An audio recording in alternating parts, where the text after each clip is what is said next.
गजेंद्र सिंह शेखावत मोदी सरकार में केंद्रीय जल शक्ति मंत्री और राजस्थान के कद्दावर बीजेपी नेता। पिछले कुछ दिनों में राजस्थान जिस तरह सुर्खियों में है, उसमें राज्य की गहलोत सरकार को सबसे ज्यादा अगर कोई बीजेपी नेता घेरता दिखा है तो वो गजेंद्र सिंह शेखावत ही हैं। राजस्थान में अगले साल विधानसभा चुनाव है और उसके लिए सियासी रणनीति बनाने में पार्टियां जुट गई हैं। कांग्रेस का उदयपुर में चिंतन शिविर चल रहा है तो बीजेपी भी जल्द ही बड़ी बैठक करने वाली है, लेकिन उससे पहले शेखावत साहब ताल ठोक कर दावा कर रहे हैं कि इस बार राजस्थान का सियासी ऊंट बीजेपी की करवट बैठने वाला है। 2019 में सीएम अशोक गहलोत के बेटे वैभव गहलोत को जोधपुर में हराने वाले गजेंद्र सिंह शेखावत आज एबीपी न्यूज के सुपरहिट शो प्रेस कॉन्फ्रेंस में करेंगे तीखे और धारदार सवालों का सामना।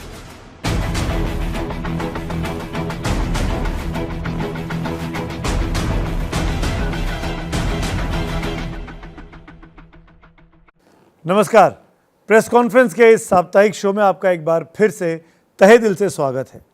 2024 के लोकसभा चुनाव की तैयारियां धीरे धीरे सियासी पार्टियों के बीच में अब तेज हो रही हैं, लेकिन 24 के पहले 23 के चुनाव भी हैं। कुछ बड़े राज्यों के चुनाव हैं और उन्हीं में से एक राज्य है राजस्थान। राजस्थान में बीते एक महीने के दौरान कई ऐसी घटनाएं घटी जिस वजह से ये पूरा का पूरा सूबा सुर्खियों में रहा है। इस वक्त राजस्थान में कांग्रेस पार्टी अपना चिंतन शिविर कर रही है, वो पार्टी जिसकी सरकार राजस्थान में है, अशोक गहलोत जिसके मुख्यमंत्री हैं।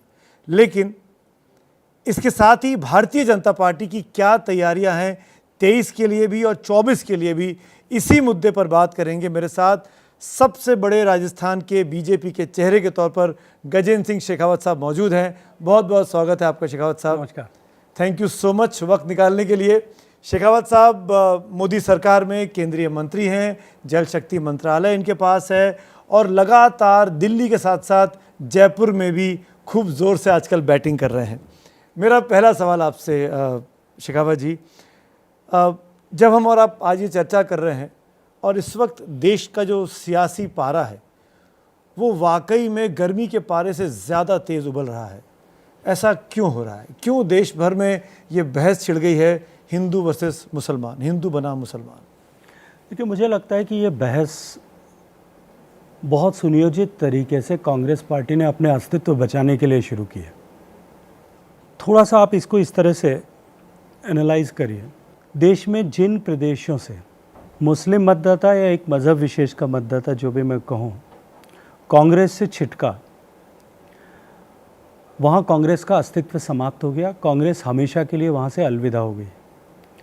बिहार सामने है, उत्तर प्रदेश सामने है, बहुत सारे प्रदेशों के आप उदाहरण ढूंढ सकते हैं, वेस्ट बंगाल उनमें हो सकता है। और केवल राजस्थान नहीं, जिन प्रदेशों में पिछले दिनों में इस तरह की परिस्थितियां बनी हैं, मज़हब के आधार पर क्लैशेस हुए हैं, वो सब वही प्रदेश हैं जहां कांग्रेस अपने लिए कोई संभावना देखती है। निश्चित रूप से मैं मीडिया के साथियों से, आप सब से भी कहूँगा कि इस दृष्टिकोण से हम इसको एनालाइज करना शुरू करें तो कहीं ना कहीं सूत्र जो है वो आपको मिल ही जाएंगे। तो आप ये इशारा कर रहे हैं कि कांग्रेस अपना अस्तित्व बचाए रखने के लिए इस तरह की घटनाओं को हवा दे रही है, इम्पोर्टेंस दे रही है? बिल्कुल। और मुझे लगता है कि आप स्पष्ट भी है, और आप थोड़ा सा अगर इस दृष्टि से देख करके इसके ऊपर एनालाइज करना शुरू करेंगे तो आप खुद इस बात को मान जाएंगे कि इस तरह की परिस्थितियाँ परोक्ष रूप से लोगों को बीच में धार्मिक उन्माद है, आपस में वैमनस्य बढ़ रहा है, ये बात कह कह करके लोगों को उकसाना। क्या भारतीय जनता पार्टी के किसी नेता के पिछले दिनों में पिछले सालों में आपने ये बयान सुना है कि समाज में धार्मिक वैमनस्य है या समाज में कोई जो है धार्मिक उन्माद फैल रहा है? कौन इस बात की बार बार चर्चा कर रहा है? और जो चर्चा कर रहा है वो अप्रायोजित तो चर्चा नहीं कर रहा, कोई ना कोई प्रयोजन तो उसके पीछे हो गए। आप कांग्रेस पर इल्ज़ाम लगाते हैं। मैं कांग्रेस के नेता, आपके साथी, सेम शहर के नेता, जोधपुर के नेता अशोक गहलोत जी का एक साउंड बाइट आपको सुनवाता हूं जो उन्होंने उदयपुर में बोला है। विचारधारा की लड़ाई अलग है और धर्म जाति ऐसी चीज है कि आप भड़का सकते हो, दंगे भी, हिंसा कर सकते हो रहा है देश के अंदर। राजस्थान तो टारगेट नंबर 1 अब जहाँ जहाँ चुनाव आते हैं वहाँ वहाँ ये टारगेट बना लेते हैं। दंगों का, सीबीआई, इनकम टैक्स, ईडी के छापों का आप देख रहे हो। इनके लोग दूध के धुले हुए हैं, कहीं छापा नहीं पड़ेगा इनकम टैक्स का, ईडी का, सीबीआई का। कितने लोग जेलों में बंद है कोई सोच नहीं सकता, हमें मालूम ही नहीं है। तो वो कह रहे हैं कि आप करा रहे हैं, आप कह रहे हैं वो करा रहे हैं, तो देश ये की तो जनता क्या माने? मुझे लगता है कि ये अनुसंधान करने का विषय, ये जांच करने का विषय, ये खोज करने का विषय आप साथियों का भी है। आप देखिए एक बार, और जिम्मेदार एक स्तंभ होने के नाते मीडिया को भी इसके बारे में विचार करना चाहिए और इसके बारे में खोजबीन करनी चाहिए कि क्यों हो रहा है, कहाँ हो रहा है और कहाँ होने से किसको लाभ हो रहा है। तो ये पर उत्तर आपको मिल ही जाएंगे। शेखावत साहब, आप भी इस बात को मानेंगे कि ऐसे ही सांप्रदायिक दंगे खरगोन में हुए, मध्य प्रदेश में, दिल्ली में हुए, जहांगीरपुरी में, यहाँ तो आपकी सरकारें हैं, आपकी सरकारों के हाथ में पुलिस व्यवस्था है। मैंने तो ये नहीं कहा कि सरकार कर रही है, मैंने कहा कि जहाँ कांग्रेस पार्टी को कोई संभावना दिखती है, केवल वहीं इस तरह की घटनाएं क्यों हो रही है। हो सकता है मेरा आकलन गलत हो, लेकिन मेरा आकलन जो है वो यही है जो, और मैं बिल्कुल निराधार बात नहीं कर रहा हूँ, मैं तो आपसे तर्क सहित इस बात पर चर्चा कर रहा हूँ कि जहाँ कांग्रेस पार्टी को कहीं कोई छोटी मोटी भी संभावना दिखती है, वहीं इस तरह की घटनाएं क्यों हो रही है। जहाँ संभावनाएं समाप्त हो गई हैं, बिहार ऐतिहासिक रूप से कितने भीषण दंगे होते थे, क्या आपने एक भी दंगा दिखाई दिया, सुनाई दिया पिछले वर्षों में। उत्तर प्रदेश में जो दंगों के लिए अभी 2-3 दिन पहले ही माननीय मुख्यमंत्री कह रहे थे कि दंगे तो उत्तर प्रदेश में होते हैं जहाँ लोग मरते हैं। पिछले 4-5 साल में क्या इस तरह की कोई बड़ी घटना आपको दिखाई थी, सुनाई दी? क्योंकि अब वहाँ उनका वजूद समाप्त हो गया है। उन्होंने कुछ छोटी मोटी इस चुनाव से पहले थोड़े बहुत प्रयास किए, लेकिन वो प्रयास भी उनको लगा, उनको समझ आ गया है कि अब वो प्रयास सारे बेमानी हो गए। जहाँ प्रयासों की जो है परिणति, सफलता की संभावना है, वहीं सब कुछ ऐसा क्यों हो रहा है? पर इस बात का क्या जवाब है कि आप लोग एजेंसीज का मिसयूज़ कर रहे हैं? अपने राजनीतिक विरोधियों पर ईडी के छापे, एनआईए के छापे, सीबीआई की जांच, ऐसा क्यों करती है बीजेपी? चलिए मैं एक बार की इसको मान लूँ, पर हिंदुस्तान की न्यायपालिका को तो किसी ने नहीं रोका है।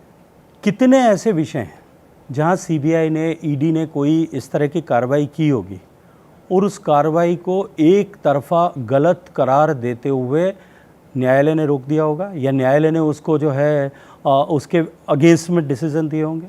न्यायालय के दरवाजे तो सबके लिए खुले थे और खुले हैं। तो क्या जो इस तरह की कार्रवाई के खिलाफ बात करने वाले लोग, या इस तरह की कार्रवाई सुनियोजित रूप से सरकार करवाती है या भारतीय जनता पार्टी करवाती है, उनको न्यायालय में कहीं ऐसा करने पे बहुत बड़े एक आध जगह हो सकता है शायद कहीं रिलीफ मिल गया हो, कोर्ट ने किसी और कारण से दिया हो, किसी टेक्निकल लकूना के कारण से दे दिया हो, लेकिन ऐसे सारे विषयों में आपको कहीं ऐसा लगा कि सारी जगह भी रिलीफ मिल गई? पर और जो कोई ऐसा कह रहे हैं, जो आप अभी बाइट सुना रहे थे, उस बाइट से आगे का हिस्सा जो है, जो रिपीटेडली बार बार मेरे सूबे के मुख्यमंत्री हमेशा कहते हैं, क्योंकि आपने जितना सुनाया उससे आगे जो था वो आप लोगों पर भी लांछन लगाते हैं कि मीडिया भी दबाव में, मीडिया के खिलाफ कार्रवाई हो रही है। लेकिन अभी जिस तरह की घटना राजस्थान में हुई है, एक टीवी चैनल के पत्रकार को मात्र इसके लिए कि उसने करौली के दंगे के बारे में एक टिप्पणी की थी, एक ट्वीट लिख दिया था, उसके बाद में उसके किस तरह के हालात किए गए। 3 जगह मुकदमे किए गए, 2 जगह पुलिस की कार्रवाई पर कोर्ट के स्टे कर देने के बाद भी तीसरी जगह के मुकदमा दर्ज करके उसको गिरफ्तार करने का प्रयास किया गया।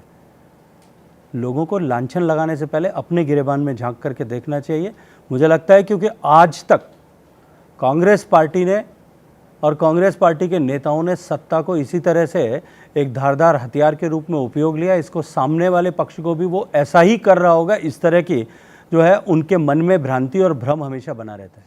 पर एक चीज़ और मैं पूछना चाहता हूँ इसके पहले कि मैं अपने तमाम साथियों के पास सवाल लूँ। असदुद्दीन ओवैसी, उनका जिक्र किए बगैर ये डिबेट पूरा नहीं हो सकता, और वो भी सीधे तौर पर कहते हैं, आज अगर आप देखें काशी में ज्ञानवापी, मथुरा में ईदगाह, दिल्ली में कुतुब मीनार, आगरा में ताजमहल, इनके एग्जिस्टेंस पर सवाल खड़े किए जा रहे हैं। एक तरीके से ऐसा माहौल बन गया है कि सब चीज़ें गिरानी पड़ेंगी अगर हिंदू निशानियों को बचाना है या ज़मीन से दोबारा दिखाना है। क्या ये सब कुछ सही दिशा में जा रहा है? ताजमहल, कुतुब मीनार क्या इस देश की शान फख्र नहीं है? देखिए, निश्चित रूप से ताजमहल इस देश की शान है। आज पूरी दुनिया में इस ताजमहल का उल्लेख होता है। निश्चित रूप से कुतुब मीनार जो है वर्ल्ड हेरिटेज साइट है और हम सबको, देश को उसके ऊपर गर्व होना भी चाहिए। विषय न्यायालय में लंबित है, इसलिए मुझे बहुत ज़्यादा उस पर खुल करके अपनी मर्यादा को रखते हुए टिप्पणी नहीं करना चाहिए। लेकिन मैं एक बात अवश्य कहूँगा, देश को आज़ादी के समय में जिन विषयों के ऊपर चिंता करनी चाहिए थी और देश के इतिहास को जिस तरह से, जिस दृष्टि से देखना चाहिए, और मैं एक ह्यूमैनिटी का स्टूडेंट होने के नाते मैं ये मानता हूँ कि इतिहास किसी दुनिया के लिए, आज भारत के परिप्रेक्ष्य में बात कर रहे हैं, भारत का इतिहास जो है दुनिया के लिए पॉइंट ऑफ रेफरेंस होगा कि इस समय में ये घटना भारत में घटी, लेकिन भारतवासियों के लिए तो नहीं है। हमारे लिए वो इतिहास जो है या तो प्रेरणा का विषय है या हमारी ऐतिहासिक भूलें जो है हमारे लिए कहीं ना कहीं उससे सीख लेने का विषय है। और उसमें मैं जिम्मेदारी से इस बात को कह रहा हूँ कि कहीं ना कहीं चूक हुई है। जिम्मेदार लोगों ने इतिहास को किस तरह से, जिनको लिखना था, उन्होंने किस तरह से उसको तोड़ा मरोड़ा, और आज़ादी आने के बाद में उसमें किस दृष्टिकोण से काम होना चाहिए था, हमारे इतिहास को वापस किस दृष्टि से पे चर्चा होनी चाहिए थी, लिखी जानी चाहिए थी, सुनियोजित रूप से उन सबको भी रोका गया। आपके इस जवाब से दो वेरी पॉइंटेड क्वेश्चन है। आप इतिहास को रिराइट कहने की बात कह रहे हैं? मैं ऐसा नहीं कहता कि रीराइट किया जाए, पर उसको निश्चित रूप से उस पर अनुसंधान होना ही चाहिए। अनुसंधान का मतलब क्या हुआ? देखिए, देश में जब देश आज़ाद हुआ, इतिहास में सभी, पूरा इतिहास इस बात का साक्षी है कि देश, दुनिया में भारत शक्ति का और धन दोनों का केंद्र था, और इसके लालच में 2000 साल तक भारत ने विदेशी आक्रांताओं के आक्रमण सहे। कितनी तरह की आक्रांता शक्तियों ने भारत पर, हूण आए, कुषाण आए, यवन आए, अरब आए, लोधी आए, खलीफा आए, और उसके बाद में पूरी एक मुगलों की श्रृंखला भारत पर निश्चित रूप से इतने वर्षों तक आक्रमण हुए। लेकिन भारत ने और भारत के लोगों ने जिस तरह से उसका प्रतिकार किया, संघर्ष किया, क्या आप एक भारतीय होने के नाते इस दृष्टिकोण से कभी सोचते हैं कि क्या उन लोगों ने 2000 साल तक जिन लोगों ने प्रतिकार किया, क्या उनके साथ में न्याय हुआ? क्या उन समाज के चरित्र, जिन चरित्रों ने 2000 साल तक इस भारतीय संस्कृति को बचाए रखने के लिए, जिन लोगों ने भारत की इस अनूठी सभ्यता को बचाए रखने के लिए अपनी पीढ़ियां कुर्बान दी, क्या उनके साथ में न्याय हो सका? निश्चित रूप से मैं ये कहूँगा कि इस विषय को भी हम भारतीय के नाते, हम मज़हब की के आधार पर बंट करके नहीं, अगर हम अपने आप को भारतीय मानते हैं तो मैं चाहे किसी भी मज़हब का हूँ, मुझे इस बात पर फ़ख्र होना चाहिए कि भारत की सभ्यता पर हुए हुए हर एक आक्रमण का किस भारतीय ने किस तरह से प्रतिकार किया था। क्या उन इतिहास पुरुषों के साथ में हम न्याय कर पाए? तो निश्चित रूप से समाज में जब इस तरह की जागृति आएगी, कोई भी, किसी एक समाज में नहीं, मलिक मोहम्मद जायज़ी ने क्या लिखा होगा, लेकिन ऐसे बहुत सारे चरित्र ऐसे और भी मिल जाएंगे जिन्होंने किसी जो है मज़हब की सीमाओं से ऊपर उठ करके भी हिंदुस्तान के चरित्रों को, हिंदुस्तान के राष्ट्र नायकों के चरित्रों को उद्घाटित किया होगा। क्या आज नहीं किया जा सकता? तो क्या आप ये कह रहे हैं कि जो भी मुगलों की निशानियां हैं उनके प्रतिकार का वक्त आ गया है, उनको हटाने का, बदलने का, खत्म करने का वक्त आ गया है? मैं ये नहीं कहता, क्योंकि वो निशानियां भी देश की कालांतर में धीरे धीरे धरोहर बनी, लेकिन जो लोग इतिहास के पन्नों में दफन कर दिए गए, चाहे वो मुगलों से युद्ध के समय हो, चाहे हूण कुषाण से युद्ध के समय हो, और चाहे वो हमारी आज़ादी की लड़ाई के समय में भी हो, उंगली पर गिनने के जितने लायक लोगों के नाम ही इस देश की आज़ादी की लड़ाई में क्यों बच गए? आज़ादी की लड़ाई में कितने ऐसे लोग होंगे जिन्होंने ऐसा काम किया जिस पर आने वाली सैकड़ों पीढ़ियां जिनसे प्रेरणा ले सकती थी, क्या उनको नहीं बुला दिया गया? तो निश्चित रूप से आज़ादी के इस अमृत काल में, जब देश 75 साल से 100 साल के बीच के क्वार्टर के ऊपर के दिशा में बढ़ा है, हम 100वां साल जब मनाएं, तब तक देश में उन सारे राष्ट्र नायकों के चरित्र को देश के आने वाली पीढ़ियां प्रेरणा ले सकें, इसके लिए वापस एक बार देश के सामने उद्घाटित कर सकें। इस हज़ारों साल की सभ्यता के इतिहास को दुनिया के और देश के सामने लाना, मुझे लगता है कि ये इसको मज़हब के आधार पर बांटने कर देखने की जो प्रथा, परंपरा और जो संकुचितता है, उससे बाहर निकलने की आवश्यकता है। तो जो 92 में हुआ वो 22 से लेके अगले 47 मुझे लगता है वो इतिहास नहीं है, वो इतिहास नहीं है कि 92 में जो हुआ, वो तो वर्तमान है। जब उसकी उससे सीखना उसको जब चाहिए। इतिहास लिखा जाएगा, और वो तो अब न्यायालय ने तय कर दिया है, उसको न्यायालय तय कर चुका है, उसके ऊपर न्याय अब टिप्पणी करने के शेष कहाँ रहेगा। मैं इसलिए- सर्वोच्च न्यायालय ने खत्म कर दिया, उस विषय को समाप्त कर दिया। देखिए, भगवान राम हम सब के लिए आस्था का विषय थे, हम सब के लिए आस्था का विषय हैं, और भगवान राम को भी मज़हब के आधार पर बांटने की कोशिश, मुझे लगता है हिंदुस्तान में वो भी जो है बेमानी हो गई है। अब ये विषय समाप्त हो गया है। 1991 का जो एक्ट पार्लियामेंट से पास हुआ, उसको ये कहा जा रहा है कि उसकी अवहेलना हो रही है। आप उसको भूल के बाबरी ज्ञान वापी का मामला ले आए और अदालत से फैसला ले लिया कि उस जगह का सर्वे होना चाहिए, जबकि बाकायदा 91 के एक्ट में कहा गया है कि बाबरी के अलावा 1947 का जो स्टेटस था, जो भी डिस्प्यूटेड साइट्स है, रिलीजियस साइट्स, वो वैसा ही स्टेटस बना रहेगा। देखिए, ये क्यों किया जा रहा है? ये सब देखिए, क्यों हो रहा है? 91 का एक्ट जो भी है, उस एक्ट का कस्टोडियन, और कोई भी एक्ट, देश के किसी भी कानून जो संसद ने बनाया, उसका कस्टोडियन कौन है? पार्लियामेंट, न्यायालय। न्यायालय कस्टोडियन है, पहला कस्टोडियन न्यायालय है, न्यायपालिका है। अगर न्यायपालिका ने यह उपयुक्त माना है, तो मेरी तो ऐसी हिम्मत नहीं है कि मैं न्यायपालिका के किसी डिसीजन पर कि ज्ञानवापी के बंद कमरे खोलने चाहिए, उस पर कोई टिप्पणी करूं और उनके विवेक पर जो मैं कोई प्रश्न चिन्ह खड़ा ओवैसी करूं। बोल रहे हैं कि गलत फैसला है ये, इसके खिलाफ अपील होनी चाहिए सुप्रीम तो कोर्ट। तुरंत करना चाहिए। गई सुप्रीम कोर्ट ने अपील। आज ऑर्डर भी कर दिया उसमें। तो इसके लिए अगर सुप्रीम कोर्ट ने, देश के सर्वोच्च न्यायालय ने कोई मत व्यक्त किया है अपना अभी, मुझे लगता है कि उनके जो है विवेकाधिकार पर और उनके जो है विवेक पर प्रश्न चिन्ह खड़ा करने का अधिकार मुझे नहीं है। अब भारतीय जनता पार्टी की सरकार 8 साल से सत्ता में है, और जो स्टेटस को एक्ट की हम बात कर रहे थे, सुमित जी ने भी वो बात की कि आप लोगों ने सत्ता में रहकर उसमें किसी बदलाव की बात काफ़ी समय से क्यों नहीं किया? अगर आप सही में जो आप इन इमारतों में या जो इतिहास पे कमियां या गलत चीज़ें हो गई हैं, उनको करेक्ट करने के लिए अगर वाकई में आपकी नियत साफ थी तो। मैं आपसे एक प्रश्न पूछना चाहता हूँ अंबर जी, क्या भारतीय जनता पार्टी का कोई संगठन, भारतीय जनता पार्टी की कोई जिला इकाई, प्रदेश इकाई, केंद्रीय इकाई, कोई इन विषयों को लेकर के न्यायालय में गई थी या एप्लीकेशन लगाई थी? देश के 135 करोड़ लोगों को व्यक्तिगत अपनी क्षमता में इस बात का संविधान ने अधिकार दिया है कि उनको यदि कोई चीज़ उपयुक्त या अनुपयुक्त लगती है, वो जाकर के न्यायालय में अपनी बात करें। निर्णय न्यायालय को करना है। किसी व्यक्ति को मन में इस तरह का विषय आया, उन्होंने जाकर के न्यायालय का दरवाज़ा खटखटाया, न्यायालय ने अपना आदेश सुनाया। शेखावत जी, अपना जब ज्ञानवापी, मथुरा, आगरा सबकी बात हो रही है, तो आप ले जाके उसको कह रहे हैं कि कोर्ट में विचाराधीन है। जब 1992 में अयोध्या की घटना हुई थी, तब भी मामला कोर्ट में ही था, और आप भी जानते हैं, आपके संगठन से जुड़े हुए लोग थे। जब कई कानूनों की समीक्षा हो रही है, तो क्यों ना 1999 के प्लेसेज ऑफ वर्शिप एक्ट में आप समीक्षा कर लें, उसको नया कानून ले आए, सारे जो हैं वो कहानी ख़त्म ही हो जाए, मामला साफ हो जाए। मुझे इसमें लगता क्या है परहेज है? मुझे लगता है कि पार्लियामेंट में बहुत सारी अपॉर्चुनिटी सभी तरह के सदस्यों को है। पार्लियामेंट के सब सदस्यों को बहुत सारी अपॉर्चुनिटीज़ हमारा संविधान देता है। साहस दिखाएं, कोई आए लेकर के, फिर उसका निर्णय पार्लियामेंट के सदस्य अपने मन विवेक के आधार पर कर देंगे।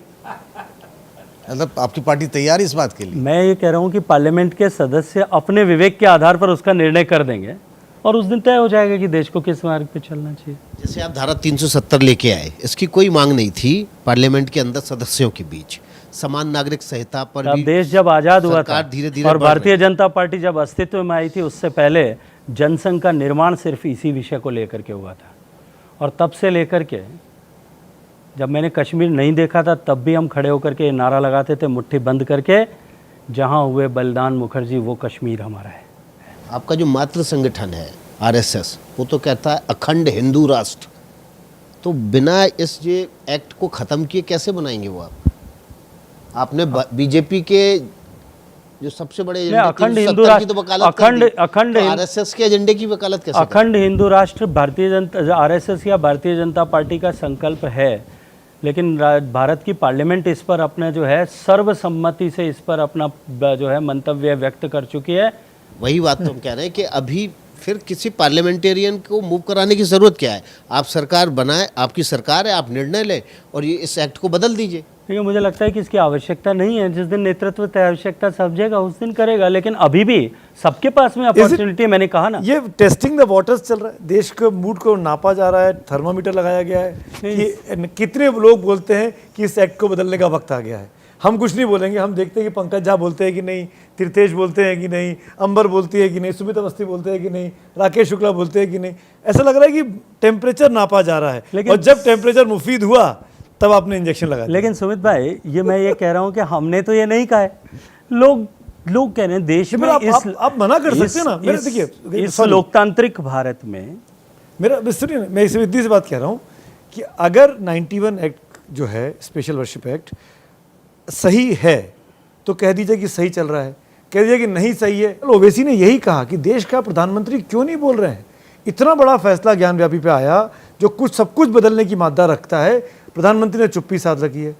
क्या आपको लगता है नहीं कि इस मामले पे सरकार को एक सफाई देने की आवश्यकता है, चाहे इस पक्ष में हो चाहे उस पक्ष में हो? मैं एक बात आपसे फिर कहूँगा जो मैंने पहले भी कही कि भारत के संविधान ने प्रक्रिया को, व्यवस्थाओं को निर्धारित किया है। हाईकोर्ट ने एक डिसीजन दिया, डीबी ने एक डिसीजन दिया, सुप्रीम कोर्ट ने उस पर अपना मंतव्य दे दिया है। क्या उसके बाद में आप चाहते हैं कि भारत के प्रधानमंत्री को ओवैसी जी के स्तर पर आकर के कोई टिप्पणी करना चाहिए? साहब, आप मुझे क्यों शाहबानों का केस याद दिला रहे हो? अब मैं आपके प्रदेश पे आ रहा हूँ, राजस्थान में जो कुछ हो रहा है। बीते एक महीने में जिन वजहों से राजस्थान सुर्खियों में रहा, राष्ट्रीय अखबारों में, राष्ट्रीय चैनल्स पे, वो वाकई में चिंता की बात है। क्या जो आपने शुरू में पहले आंसर में कमेंट किया कि कांग्रेस अपने एग्जिस्टेंस के लिए ये सब कराती है, पर वहाँ तो कांग्रेस सत्ता में है, कांग्रेस वहाँ पर आपसे बड़ी पार्टी है, वो क्यों कराएगी? अपने ही राज्य में दंगे करा के अशोक गहलोत को क्या फ़ायदा होगा? उल्टा उनकी बदनामी हो रही है। अंतर्राष्ट्रीय स्तर पर, देश के स्तर पर ये कहा जा रहा है कि अशोक गहलोत पे तो संभल नहीं रहा है, वो क्यों खुद दंगे कराएंगे? देखिए, पहली बात तो मैं जो आपने एक अभी कहा, एक शब्द उपयोग, एक वाक्य कहा कि वो हमसे बड़ी पार्टी है, इसको सर्वथा नकारता हूँ। सिर्फ सीटों की संख्या विधानसभा में पार्टी की साइज़ तय नहीं करती। और जब 2018 का विधानसभा चुनाव हुआ तब मतों का अंतर केवल 0.5% से भी कम था, आधा प्रतिशत से भी कम था। 1,43,44,45 हज़ार वोटों का कुल डिफरेंस था, इसलिए उससे वो छोटा और बड़ा नहीं हो सकता।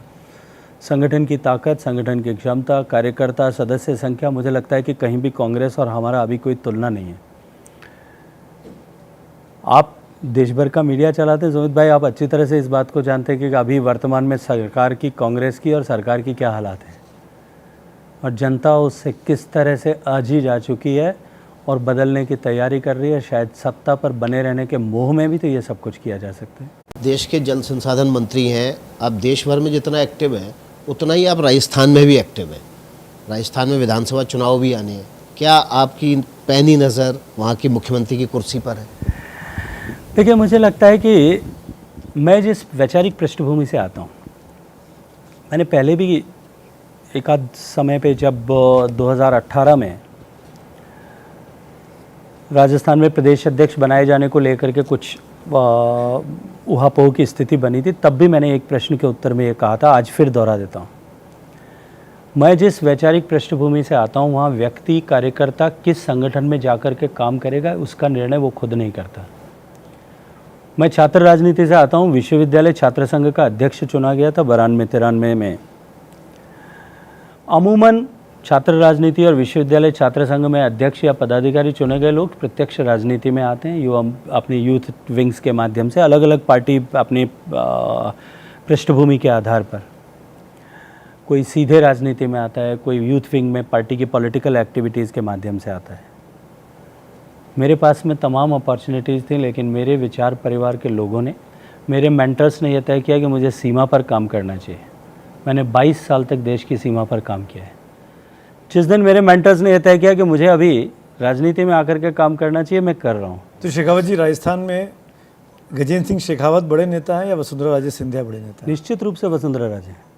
आप उनके 25 साल से वो राजस्थान की भारतीय जनता पार्टी की जो नेता हैं, 2 बार मुख्यमंत्री रही हैं, 2 बार प्रदेश अध्यक्ष रही हैं, 2 बार केंद्र सरकार में मंत्री रही हैं, और निर्विवाद रूप से राजस्थान में एक छत्र उन्होंने राजस्थान की भारतीय जनता पार्टी को लीड किया है।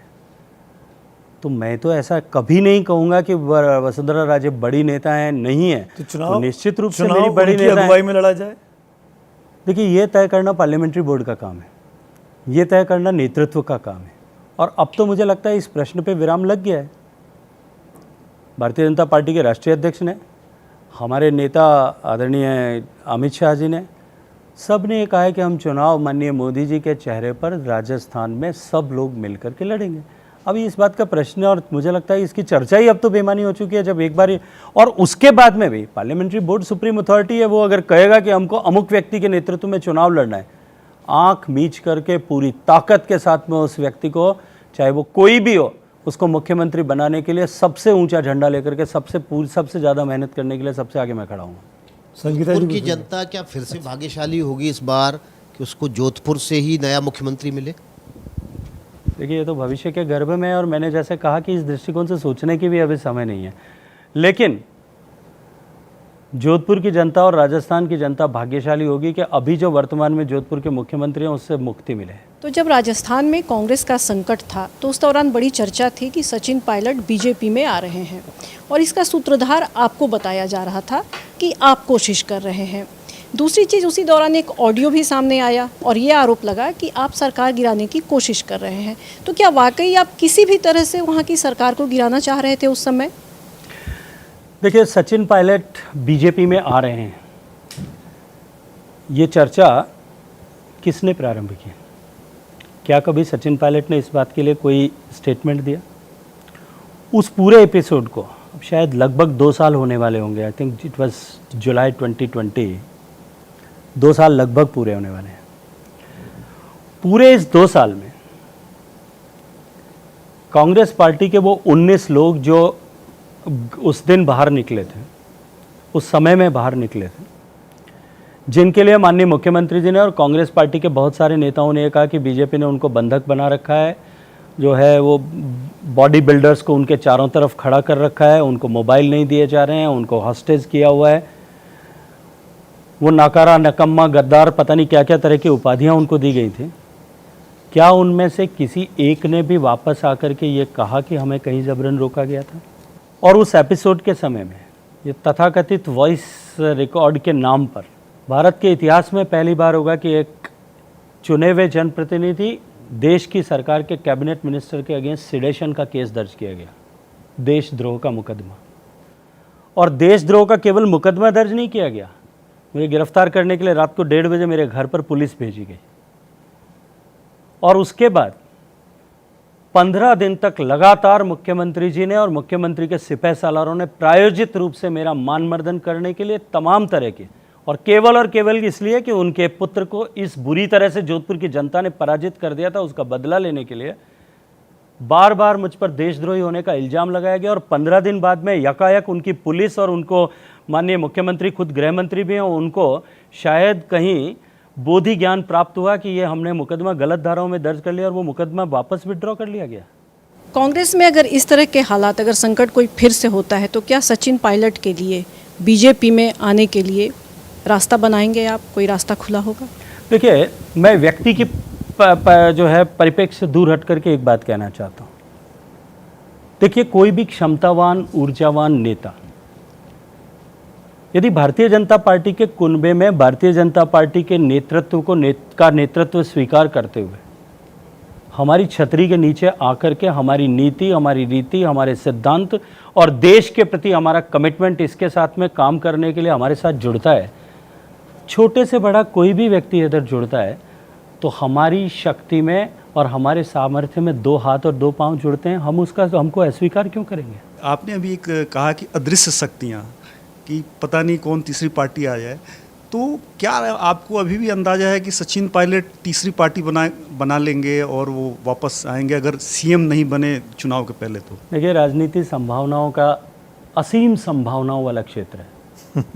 इसलिए कुछ भी हो, राजनीति के भविष्य में क्या होगा, आप और मैं दोनों उस बात का जो है आज उस बात को सिरे से नहीं निकाल सकते, कुछ भी हो सकता है। शेखर साहब, आपने बहुत सारी कमियां निकाली अशोक गहलोत सरकार की। अशोक गहलोत खुद अपनी सरकार की, अपनी पार्टी की, अपने कार्यकर्ताओं की कमियां निकालते रहते हैं और उनको बीच बीच में कहते रहते हैं। ये काम विपक्ष क्यों नहीं कर पा रहा वहाँ पर? राजस्थान की सरकार अगर मान लो बहुत पीड़ित है जनता वहाँ पर, तो वो क्यों नहीं कर पा रहा है? भारतीय जनता पार्टी राजस्थान ने निरंतर एक एक विषय पर सरकार को सड़क पर भी और विधानसभा में भी घेरने का काम किया है। शेखावत जी, आपने कहा कि सरकार का समय समय पर आप लोग विरोध करते हैं और प्रदेश अध्यक्ष के नेतृत्व में विरोध करते हैं, लेकिन ऐसी क्यों चर्चाएं आती कि आपकी पार्टी गुटों में बटी हुई, गजेंद्र शेखावत गुट अलग है, राजेंद्र राठौर गुट अलग है, वसुंधरा राजे गुट अलग है, और इससे व्यथित हो गए हाल ही में चूँकि कई घटनाएँ हुई उसमें पार्टी ने आपके मतलब सड़क पे जाके विरोध भी उस तरह का नहीं हो पाया, उसकी वजह से जेपी नड्डा जी को आप लोगों के साथ बैठक करनी पड़ी, आप लोगों की क्लास भी लेनी पड़ी।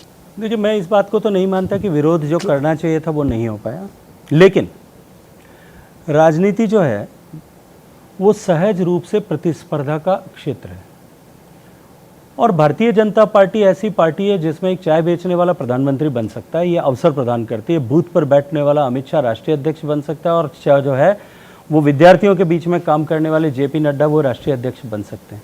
गजेंद्र सिंह जैसा सामान्य कार्यकर्ता भारत सरकार का मंत्री हो सकता है। ये भारतीय जनता पार्टी में संभव है। इसलिए कार्यकर्ता अगर एस्पायर करके और जो है एक दूसरे से के साथ में जो है प्रतियोगितात्मक माहौल के साथ में काम करें, मुझे लगता है इसमें कहीं दोष नहीं है। लेकिन जब नेतृत्व निर्णय करता है, उस निर्णय पर कहीं कोई प्रश्न चिन्ह खड़ा नहीं होता। ये भारतीय जनता पार्टी की परंपरा है। आज तक आज़ादी से जब से भारतीय जनता पार्टी बनी है, 80 से लेकर के आज तक उठा करके देखिए, कभी वर्टिकल स्प्लिट नहीं हुआ। तो आपने वसुंधरा जी को तो नेता मान लिया, आपने कह दिया सरेआम इस मंच पे। राजेंद्र राठौर से प्रतिस्पर्धा है आपकी, प्रतियोगिता चल रही है। वो मुझसे, मैं जब स्टूडेंट का लीडर बना था उससे 10 साल पहले, 15 साल पहले वो विश्वविद्यालय छात्र संघ के अध्यक्ष थे। आप सबको बुजुर्ग बता के रिटायर कराने वाले हैं। मैं जब आप लगातार मैं जब विश्वविद्यालय छात्र संघ का अध्यक्ष बना था, तब वो राजस्थान सरकार में प्रत्यक्ष रूप से मंत्री, मुख्य सचेतक के रूप में काम करते थे। भारतीय जनता पार्टी में न छत्रप शब्द का जो इस्तेमाल आपने किया ना कि 25 साल से वहाँ एक छत्रपों को ख़त्म किया जा रहा है और नए नेतृत्व को प्रोत्साहित किया जा रहा है। उसके लिए हम गुजरात भी देख सकते हैं और उत्तराखंड भी देख सकते हैं। चर्चा है कि शायद हिमाचल में भी इस तरह का प्रयोग फिर से किया जाए। तो क्या आप मानते हैं कि भारतीय जनता पार्टी को, मैं राष्ट्रीय नेता के रूप में आपसे पूछ रहा हूँ, भारतीय जनता पार्टी राजस्थान में नए नेतृत्व को लेके कुछ सोच रही है? देखिए, भारतीय जनता पार्टी में नेतृत्व के विकास पहले दिन से उसकी एक स्वस्थ परंपरा है, पार्टी में भी, और निरंतर स्थानीय स्तर पर सदस्य भर्ती हो, उसको कार्यकर्ता बनाएं, कार्यकर्ता को नेता बनाएं। उसके लिए हम साल भर, 5 साल, हम केवल पार्टी चुनाव के समय में मशीन के रूप में काम करने वाली पार्टी नहीं है। सर, मेरा सवाल आपसे ये है कि 2023 में बीजेपी की अगर वापसी राजस्थान में होती अगर हटा दीजिए, वापसी होगी। चलिए, बहुत अच्छी बात है, आप पूरी तरीके से आश्वस्त हैं। तो इस आश्वासन के पीछे वजह क्या कांग्रेस पार्टी की कोई कमजोरी है? अगर हाँ तो वो क्या है? या फिर बीजेपी का जो जीत का फॉर्मूला है जिसमें हिंदुत्व है, राष्ट्रवाद है और लाभार्थी है, ये आपको सत्ता में पहुंचाएगा? नरेंद्र मोदी जी के नेतृत्व में पिछले 7 साल में हमने जिस तरह से सामान्य मानवी के जीवन में परिवर्तन लाने के लिए काम किया, सामान्य मानवी के जीवन में को परिवर्तित करके उसे सामर्थ्यवान बनाने के लिए जिस तरह से काम किया, उसकी ताकत पर हम सरकार में जो है आने के लिए चुनाव के मैदान में जाएंगे। और मैं विश्वास के साथ में, आपने कहा आश्वस्त हैं, मैं आश्वस्त नहीं विश्वस्त हूँ कि हम सरकार में आएंगे और इस बार सारे कीर्तिमान टूट जाएंगे। इतनी बहुमत के साथ में राजस्थान की जनता भारतीय जनता पार्टी को आशीर्वाद देने के लिए कमर कस के 3 दिन गिन करके इंतज़ार कर रही है। शेखावत जी, आप जब स्टूडेंट डेज में थे तो बास्केटबॉल खेलते थे और उसमें एक टर्म है in and out dribble. In and out dribble मैं इसलिए आज यूज़ कर रहा हूँ क्योंकि अभी आपको 1.5 साल है जो कि इन एंड आउट ड्रिबल करके आप अपने पार्टी के अपोनेंट्स को छका कर और एस्पिरेंट सीएम बन सकते हैं। देखिए, आपने बास्केटबॉल याद दिलाई मुझे, मैं उसके लिए धन्यवाद दूंगा आपको, क्योंकि मेरी ज़िंदगी शायद उसी के इर्द गिर्द घुमा करती थी।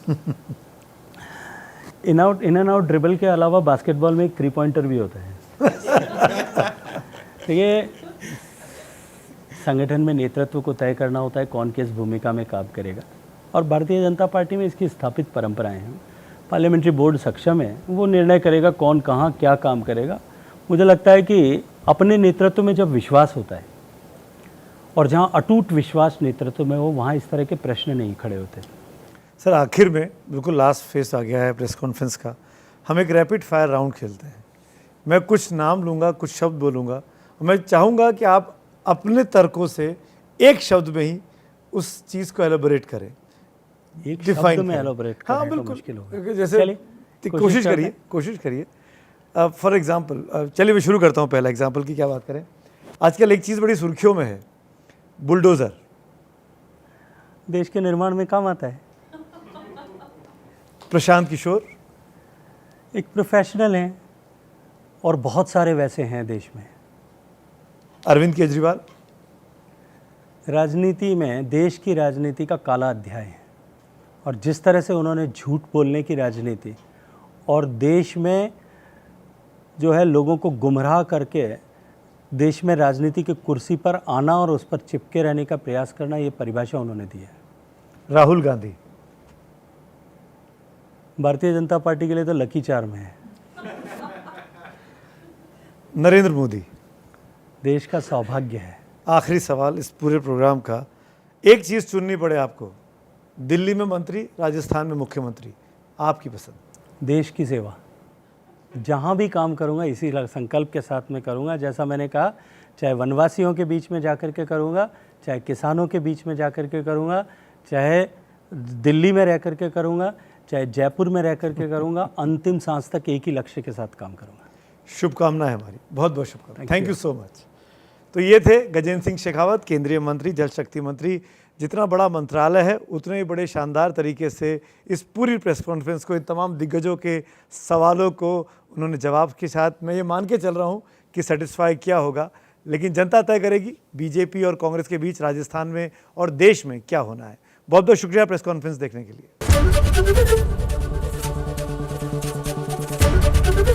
एबीपी न्यूज़ आपको रखे आगे।